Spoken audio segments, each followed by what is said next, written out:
அன்பின் பிதாவே, இந்த காலை வேலைக்காக உமக்கு நன்றி செலுத்துகிறோம். எங்களை பலப்படுத்துகிற கிறிஸ்துவே மை துதிக்கிறான், ஸ்தோத்தரிக்கிறான். பலம் உள்ளவனுக்காயிலும் பலனற்றவனுக்காயிலும் உதவி செய்கிறது உமக்கு லேசான காரியம். ஆண்டவரே, எங்கள் கண்கள் உம்மையே நோக்கி இருக்கிறது. எங்களை பலப்படுத்துங்க. இந்த நாள் முழுவதும் நீர் எங்களோடு கூட இருந்து எங்களை வழி நடத்துங்க. இந்த நாளின் வேத தியானத்தை எங்களுக்கு ஆசீர்வதித்து தாங்க. நீங்க எங்க கூட பேசுங்க. நேசிக்கிற இயேசு கிறிஸ்துவின் இனிய நாமத்தில் கேட்கிறோம் பிதாவே, ஆமென். ரோமர் 13வது அதிகாரம். எந்த மனுஷனும் மேலான அதிகாரம் உள்ளவர்களுக்கு கீழ்ப்படிய கடவன். ஏனென்றால் தேவனாலே அன்றி ஒரு அதிகாரமும் இல்லை. உண்டாயிருக்கிற அதிகாரங்கள் தேவனாலே நியமிக்கப்பட்டிருக்கிறது. இந்த அதிகாரத்தை எழுதும்போது யூதர்கள்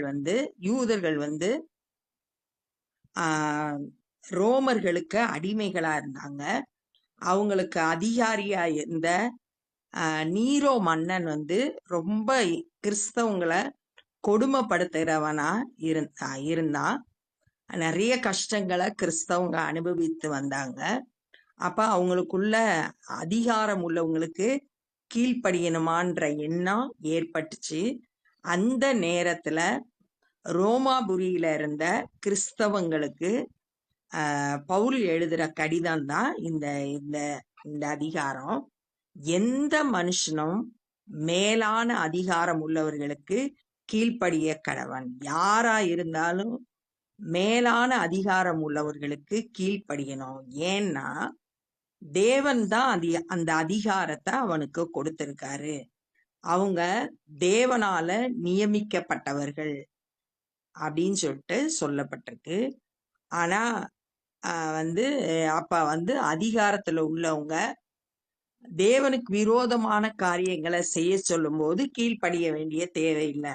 அப்போஸ்தலர் 4வது அதிகாரம் 18ல இருந்து 21 வரைக்கும், அப்போஸ்தலர் 5வது அதிகாரம் 27ல இருந்து 29 வரைக்கும் இந்த பகுதியெல்லாம் பார்த்தோம்னா அதிகாரத்துல இருக்கிறவங்க அப்போஸ்தலரை கூப்பிட்டு, பேதுருவும் யோவானையும் கூப்பிட்டு, நீங்க இயேசு கிறிஸ்துன்ற நாமத்தை எங்கேயும் அறிவிக்க கூடாது அப்படின்னு சொன்னாங்க. அப்ப அப்போஸ்தலர் சொன்னாங்க, மனுஷருக்கு கீழ்ப்படுகிறத விட தேவனுக்கு கீழ்ப்படுகிறது முக்கியம். அதனால நாங்க சுவிசேஷம் அறிவிப்போம் அப்படின்னு சொல்லிட்டு தைரியமா அந்த இடத்துல அதிகாரம் உள்ளவர்களுக்கு எதிர்த்து சுவிசேஷத்தை அறிவித்தாங்க. ஆனா தேவனுடைய கட்டளைக்கு ஏற்ற வண்ணமா அதிகாரத்துல இருக்கிறவங்க செயல்படும் போது அவர்களை தேவனால் நியமிக்கப்பட்டவர்கள்ன்ற எண்ணத்தோட அவங்களுக்கு கீழ்ப்படியணும். ஆதலால் அதிகாரத்திற்கு எதிர்த்து நிற்கிறவன் தேவனுடைய நியமத்திற்கு எதிர்த்து நிற்கிறான். அந்த அதிகாரிக்கு எதிர்த்து நின்னோன்னா தேவன் நியமித்திருக்கிற அந்த அதிகாரிக்கு எதிர்த்து நிற்கிறோன்ற இது இருக்கிறதுனால நம்ம எதிர்த்து நிற்க கூடாது. அப்படி எதிர்த்து நிற்கிறவர்கள் தங்களுக்கு தாங்களே ஆக்கினையை வருவித்துக் கொள்கிறார்கள். அப்படி எதிர்த்து நின்னா, அதிகாரிகளுக்கு எதிர்த்து நின்னா, அதனால நமக்கு தான் தண்டனை வரும். சமாதானத்தை இழந்துருவோம்.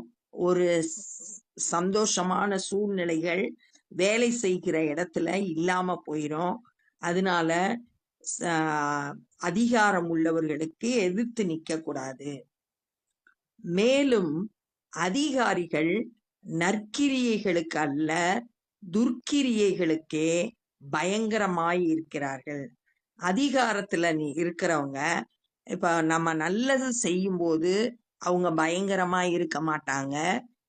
துர்ச்செயல்கள் கெட்ட காரியங்களை செய்யும் போது அவங்க பயங்கரமா செயல்படுறவங்களா இருப்பாங்க. தண்டனை கொடுக்கறவங்களா இருப்பாங்க. 1 பேதுரு 2வது அதிகாரம் 14ல இருந்து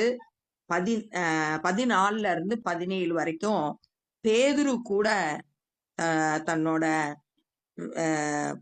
புஸ்தகத்துல கடிதத்துல இத குறிச்சு எழுதுறாரு. மேலான அதிகாரம் உள்ள ராஜாக்கானாலும் தீமை செய்கிறவர்களுக்கு ஆக்கினையும் நன்மை செய்கிறவர்களுக்கு புகழ்ச்சியும் உண்டாக்கும்படி அவனால் அனுப்பப்பட்ட அதிகாரியானாலும் கீழ்ப்படியுங்கள்.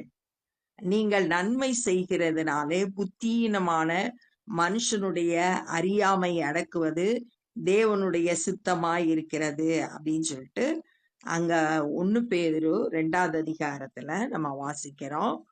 அப்ப அதிகாரத்துல இருக்கிறவங்க நன்மை செய்யும் போது, நல்ல செயல்களை செய்யும் போது பாராட்டுவாங்க, கெட்ட காரியங்களை செய்யும் போது அவங்க பயங்கரமா இருப்பாங்க அப்படின்றத சொல்லுது. ஆகையால் நீ அதிகாரத்துக்கு பயப்படாதிருக்க வேண்டுமானால் நன்மை செய், அதனால் உனக்கு புகழ்ச்சி உண்டாகும். அதிகாரிக்கு பயப்படாம இருக்கணும்னா அவங்களுக்கு நல்ல நன்மையான காரியத்தை நீ செய்ய, அப்போ அவன் உன்னைய பாராட்டுவான், உனக்கு புகழ்ச்சி உண்டாகும். உனக்கு நன்மை உண்டாகும் பொருட்டு அவன் தேவ ஊழியக்காரனாய் இருக்கிறான். உனக்கு நன்மை உண்டாகணுன்றதுக்காக தேவனால நியமிக்கப்பட்ட ஊழியக்காரன் தான் அவன். அதனால நம்ம அவங்களுக்கு கீழ்ப்படிந்து இருக்கணும். நீ தீமை செய்தால் பயந்துரு. ஒருவேளை நீ கெட்ட காரியத்தை செய்தேனா அப்ப அந்த அதிகாரிக்கு நீ பயப்படணும். பட்டயத்தை அவன் விருதாவாய் பிடிக்கிறதில்லை. அவன் தேவையில்லாம அதிகாரத்துல இருக்கிறவங்க பனிஷ்மெண்ட் கொடுக்க மாட்டாங்க. நீ தீமையான காரியத்தை செய்தேனா அந்த அதிகாரிக்கு நீ பயப்படணும். தீமை செய்கிறவன் மேல் கோபாக்கினை வரும்படிக்கு அவன் நீதியை செலுத்துகிற தேவ ஊழியக்காரனாய் இருக்கிறான். நீ தீமை செய்யும் போது உனக்கு தண்டனை கொடுக்கறதுக்காக தேவனால நியமிக்கப்பட்ட ஊழியக்காரன் தான் அவன். அதனால அவங்களுக்கு பயந்திருக்கணும். ஆகையால் நீங்கள் கோபாக்கினையின் நிமித்தம் மாத்திரமல்ல, மனசாட்சி நிமித்தம் கீழ்ப்படிய வேண்டும். தண்டனை கொடுப்பா அதிகாரி அப்படின்றதுக்காக கீழ்ப்படியணும்ன்றது கிடையாது. உன்னோட மனசாட்சியே சொல்லும் எது சரி எது தப்புன்னு. அப்ப அந்த மனசாட்சி சொல்றபடியே அதிகாரத்துல இருக்கிறவங்களுக்கு கீழ்ப்படிய வேண்டும். இதற்காகவே நீங்கள் வரியையும் கொடுக்கிறீர்கள். இப்ப அரசாங்கத்துக்கு அவங்க ரோம அரசாங்கத்துக்கு அவங்க வரி செலுத்தணும். அவங்களுக்கு கீழே இருந்ததுனால அப்ப நீங்க என்ன செய்யணும்? அரசாங்கத்துக்கு செலுத்த வேண்டிய வரிய செலுத்தணும். இதற்காகவே தேவன் நியமித்ததுனால அவங்களுக்கு நீங்க வரி செலுத்தணும். அவர்கள் இந்த வேலையை பார்த்து வருகிற தேவ ஊழியக்காரர்களாய் இருக்கிறார்களே. வரி வசூலிக்கிற வேலைய அவங்க செய்து வர்றாங்க. அது தேவனுடைய ஊழியக்காரங்களா இருக்காங்க. அதனால அவங்களுக்கு கீழ்ப்படிந்து நீ செலுத்த வேண்டிய அரசாங்கத்துக்கு செலுத்த வேண்டிய வரிகளை கரெக்டா செலுத்தணும். இதே இயேசு கிறிஸ்துவின் இடத்துல கேக்குறாங்க, நாங்க வரி ராயனுக்கு வரி செலுத்தணுமா அப்படின்னு கேட்கும்போது இயேசு கிறிஸ்து அவங்க கிட்ட பேசி ராயனுடையதை ராயனுக்கும் தேவனுடையதை தேவனுக்கும் செலுத்துங்கள்னு சொல்லிட்டு மத்தேயு 22வது அதிகாரம் 21வது வசனத்துல சீஷர்களுக்கு கற்றுக் கொடுக்கிறாரு. அப்படி வரி செலுத்துறத நீங்க வரி செலுத்தணும். ஆகியால் யாவருக்கும் செலுத்த வேண்டிய கடமையை செலுத்துங்கள். யார் யாருக்கு என்னென்ன கடமை இருக்கோ அதிகாரத்துல இருக்கவங்களுக்கு அதெல்லாம் நீங்க செய்யணும்.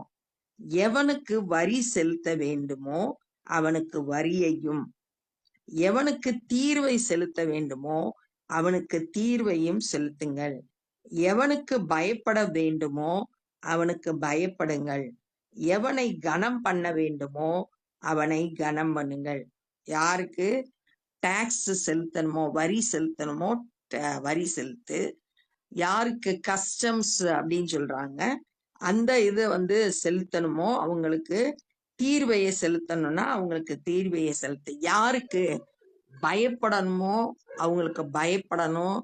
யார மரியாதை செலுத்தணுமோ கனம் பண்ணணுமோ என்னென்ன கடமை உங்களுக்கு இருக்கோ அதெல்லாம் சரியா செய்யணும் அப்படின்னு சொல்லிட்டு சொல்றத பார்க்கிறோம். அப்ப இந்த நாள்ல என்னெல்லாம் கற்றுக்கொண்டோம்னா, அதிகாரம் உள்ளவர்களுக்கு கீழ்ப்படியணும். ஏன்னா அவங்க தேவனால நியமிக்கப்பட்டவர்கள். அவங்கள நம்ம எதிர்த்து நின்னோம்னா, தேவன் நியமித்தத நம்ம எதிர்த்து நிக்கிறோம்னு அர்த்தம்.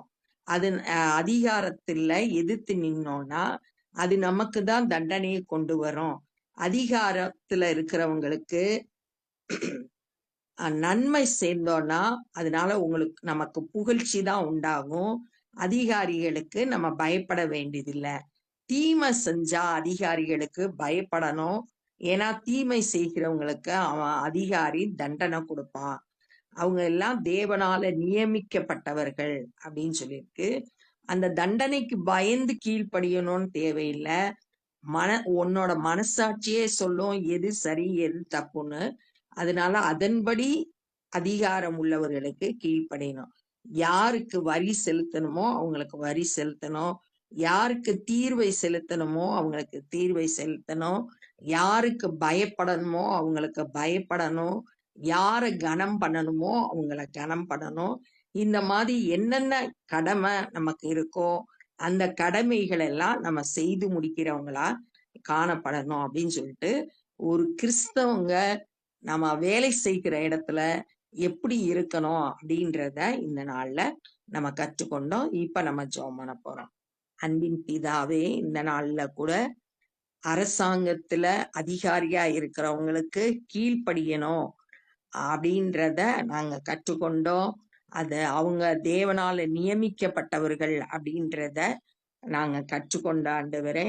ஏசப்பா, இந்த வார்த்தைகளை கேட்ட நாங்க ஒவ்வொருவரும் ஆண்டவரே நன்மை செய்கிறவர்களாய், அதிகாரிகளுக்கு கீழ்ப்படுகிறவர்களாய், எங்களுக்கு கொடுக்கப்பட்ட கடமைகளை நிறைவேற்றுகிறவர்களாய் காணப்பட எங்களை இந்த காலை வேளையில முற்றிலுமாய் அர்ப்பணிக்கிறோம். வேத வசனத்தின்படி வாழ கிருபை செய்யுங்க. எங்க ஒவ்வொருவரையும் தொட்ட ஆசீர்வதிங்க. குடும்பத்துல ரட்சிப்பின் அனுபவத்தை பெறாத ஒவ்வொருவரும் ஆண்டவரே உம்முடைய அன்பை அறிந்து கொண்டு தங்களை முழுவதுமாய் உமக்கென்று அர்ப்பணிக்க உதவி செய்யுங்க.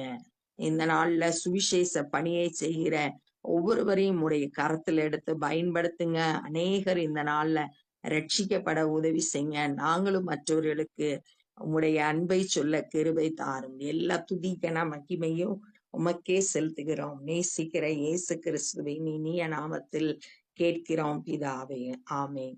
என் ஆத்துமாவே கர்த்தரை ஸ்தோத்திரி, என் முழு உள்ளமே பரிசுத்த நாமத்தை ஸ்தோத்திரி.